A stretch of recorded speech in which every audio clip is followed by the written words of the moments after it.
Hello once again a very good morning all of you. आज हम लोग application of derivative पढ़ेंगे जिसमें टेंजेंट और नॉर्मल हमारा टॉपिक होगा आज का। इसका लेक्चर 1 डिस्कस करेंगे हम लोग। चलिए स्टार्ट करते हैं। कैसे है ये? Let y equal to f x be any curve, और इसी को मैंने फंक्शन भी लिखा है। इससे पहले आप लोग जो फंक्शन पढ़ते थे, साइन फंक्शन, कॉस फंक्शन या कोई लीनियर फंक्शन, क्वाड्रेटिक फंक्शन, कुछ भी हो सकता है, तो यहाँ हम लोग उसको कर्व नाम देंगे। ठीक है, let y equal to f x be any curve या फंक्शन। देन कुछ टर्म्स हैं जो आपको जानना चाहिए, इंपॉर्टेंट है।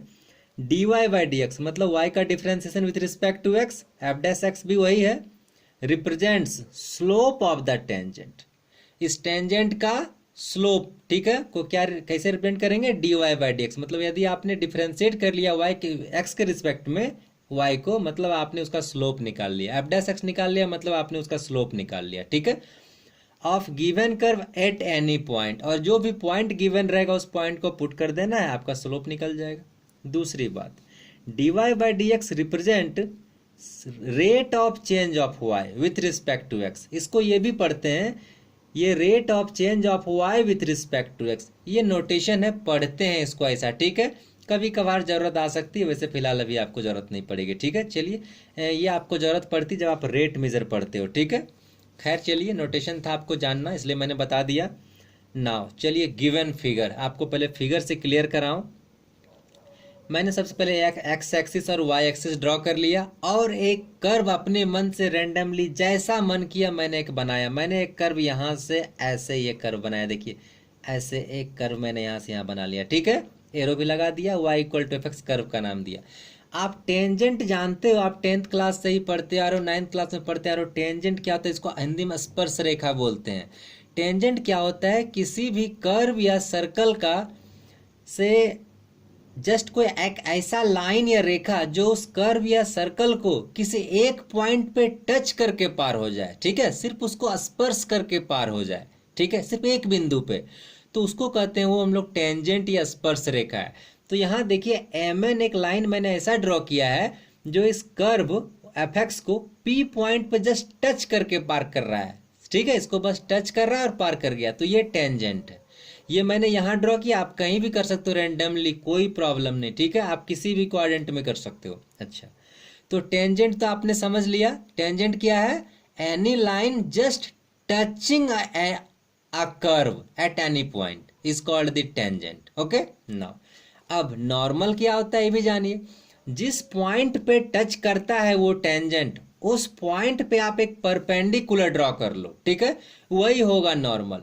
तो हमारा टेंजेंट था एम एन, मैंने और टच कहाँ कर रहा था? पी पॉइंट पे। तो पी पॉइंट पे मैंने एक नॉर्मल ड्रॉ कर लिया। नॉर्मल मतलब परपेंडिकुलर बना लिया। ठीक है, टेंजेंट के ऊपर। तो क्या बनाया? PT perpendicular M N. तो पीटी हमारा हो गया नॉर्मल। आप समझ गए इस फिगर से? चलिए आगे, यहां मैंने लिखा है line M N is tangent of the curve y equal to f x. M N हमारा टेंजेंट है y equal to f x curve के लिए। पी पॉइंट क्या है? पॉइंट ऑफ कांटेक्ट मैंने लिखा है। p is point of contact of tangent and given curve. Given curve और टेंजेंट का पॉइंट ऑफ कांटेक्ट कहाँ संपर्क कर रहा है? दोनों कहाँ टच कर रहा है? नॉर्मल क्या, ये भी मैंने आपको बताया फिर से।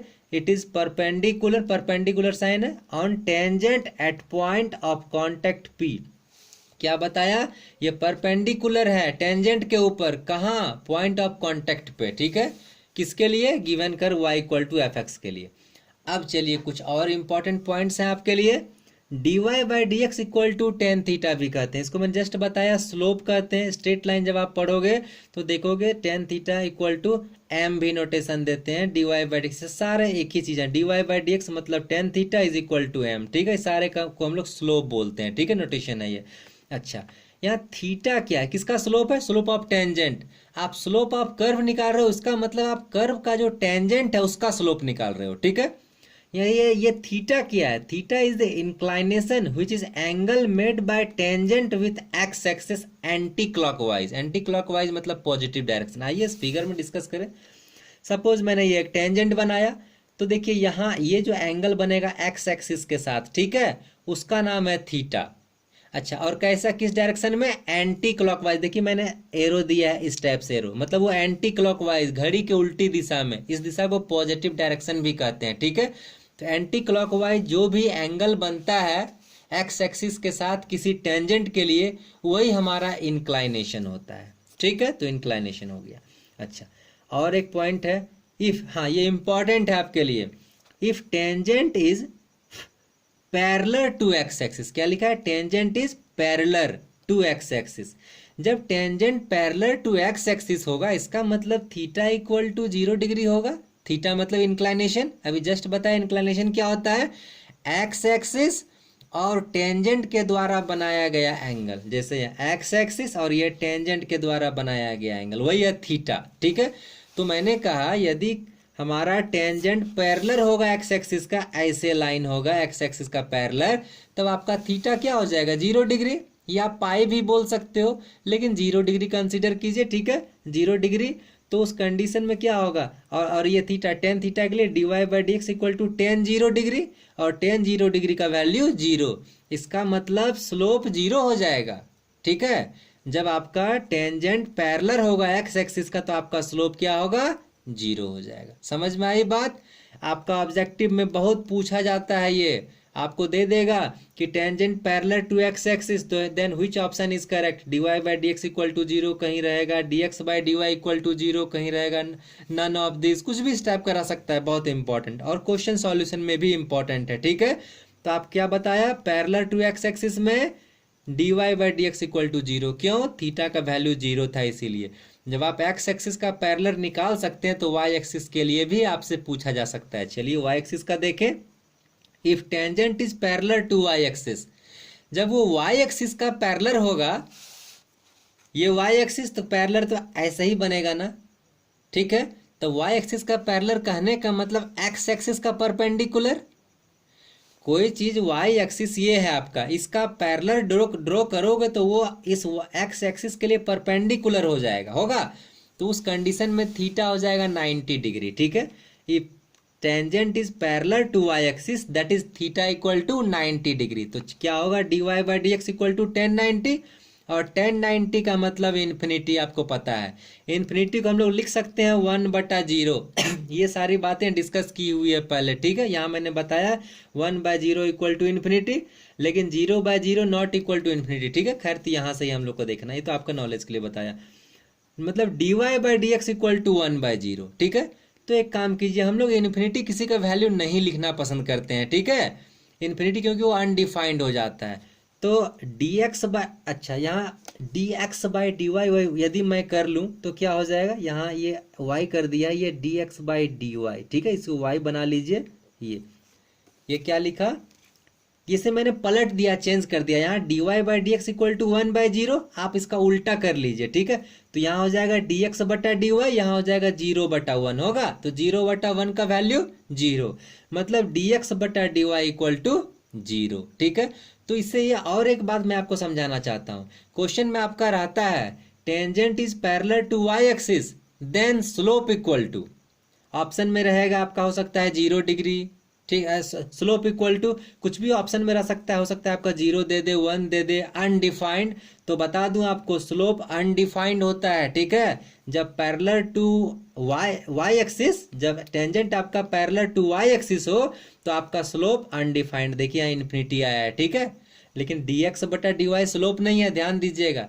ये बस तरीका है कि आगे हम लोग, ताकि इन्फिनिटी में ना लिखना पड़े, इसलिए हमने dx/dy इक्वल टू 0 लिखा, ठीक है। आपका ऑप्शन में ये भी रह सकता है कि बताओ tangent parallel to y axis है, तो ऑप्शन में दे देगा dy/dx equal to 0, dx/dy equal to 0, और नन ऑफ दिस या कुछ भी ऑप्शन हो जाएगा। तो आपका आंसर ये वाला होगा, dx/dy इक्वल टू 0, ठीक है।